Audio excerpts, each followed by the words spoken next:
ఇది 20 రూపీస్ ఆలు chips packet. ఇవేమో 20 రూపీస్ కేజీ దొరికే ఆలు. ఈ ఆలుతోటి ఎన్ని చిప్స్ తయారైతాయో చూద్దాం రండి.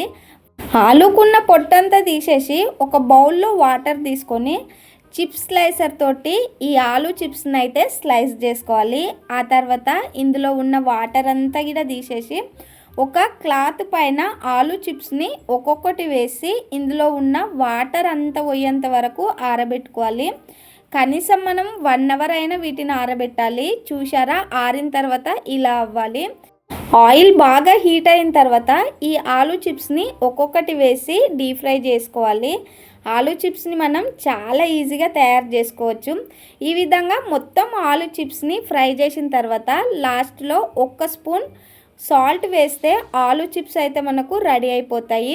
ఇవి మనం ఇంట్లోనే చేసిన ఆలు చిప్స్. ఇవేమో 20 రూపీస్కి తెచ్చిన ఆలు చిప్స్.